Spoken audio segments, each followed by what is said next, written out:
ನಾನು ಈ ವಿಡಿಯೋನ ತುಂಬ ದಿನದಿಂದ ಶೇರ್ ಮಾಡಬೇಕು ಅಂತ ಅಂದ್ಕೊಂಡಿದ್ದೆ. ಏನಪ್ಪ ಅಂತಂದರೆ, ಬೆಂಗಳೂರಲ್ಲಿ ಗಾಡಿ ಓಡಿಸೋರಿಗೆ, ಟೂ ವೀಲರಿಂದ ಹಿಡಿದು ಕಾರ್ಗಳಾಗಲಿ, ಯಾವುದೇ ಕಾರಾಗಲಿ, ಎನಿ ಫೋರ್ ವೀಲರ್ಸ್, ನೀವೇನು ಕಾಡಲ್ಲಿ ಓಡಾಡ್ತಾಯಿದ್ದೀರಾ? ಕಾಣಲ್ವಾ?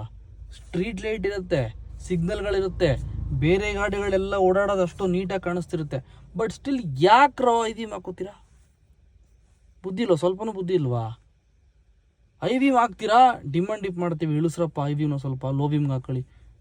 ಕೇಳಿಸ್ಕೊಳ್ಳೋದೇ ಇಲ್ಲ. ನಾವು ಐ ವಿಮ್ ಹಾಕ್ದಾಗ ಮಾತ್ರ ಗೊತ್ತಾಗುತ್ತೆ ಕಣ್ಣಿಗೆ ಹೆಂಗೆ ಕುಗ್ತಾ ಇದೆ ಅಂತ. ಐ ವಿಮ್ ಹಾಕೋದ್ರಿಂದ ತುಂಬಾ ಪ್ರಾಬ್ಲಮ್ಸ್ ಆಗುತ್ತೆ. ಎದುರುಗಡೆ ಬರೋನು ಕಣ್ಣು ಕುಗ್ದಂಗಾಗಿ ಸ್ವಲ್ಪ ಹೊತ್ತು ಕಣ್ಣೇ ಕಾಣಲ್ಲ ಕೆಲವ್ರಿಗೆ, ಹಂಗಾಗ್ಬಿಡುತ್ತೆ. ಅದರಿಂದ ಆಕ್ಸಿಡೆಂಟ್ಗಳು ಆಗ್ಬೋದು. ಆಮೇಲೆ ಈ ಲಕ್ಸುರಿ ಕಾರ್ಸು, 50-60 ಲಕ್ಷದ ಕಾರ್ಗಳು, ಆ ಕಾರ್ಗಳಿಗೆ ಇರೋ ಮರ್ಯಾದೆನೆಲ್ಲ ತೆಗಿತೀರಾ ಆ ಕಾರ್ ಇಟ್ಕೊಬಿಟ್ಟು ನೀವು. ಫಾರ್ ಎಕ್ಸಾಂಪಲ್ ಬೆಂಜ್ಗಳೆಲ್ಲ ನೋಡಿದ್ದೀನಿ, ಬೆಂಜು, ಆಡಿ, BMW, ಅವರು ಐ ವಿಮಲ್ಲಿ ಬರ್ತಾರೆ ಗುರು. ಆ ಕಾರಿಗಿರೋ ಸ್ಟ್ಯಾಂಡರ್ಡ್ಸ್ಗಾದ್ರೂ ಒಂದು ಬೆಲೆ ಬೇಡವಾ? ಗುಜ್ರಿ ರಾಡ್ದಂಗೆ ಆಡ್ತಿರಲ್ರು ಕೆಲವರಂತೂ. ಲೋ ವಿಮ್ ಹಾಕ್ಕೊಳ್ಳಿ, ಬೇರೆಯವ್ರಿಗೂ ನೆಮ್ಮದಿಯಾಗಿ ಗಾಡಿ ಓಡಿಸೋದಕ್ಕೆ ಅವಕಾಶ ಮಾಡಿಕೊಡಿ, ನೀವು ಸೇಫಾಗಿ ಮನೆ ಸೇರ್ಕೊಳ್ಳಿ. ಇಷ್ಟು ಹೇಳೋಕ್ಕೆ ಇಷ್ಟಪಡ್ತೀನಿ.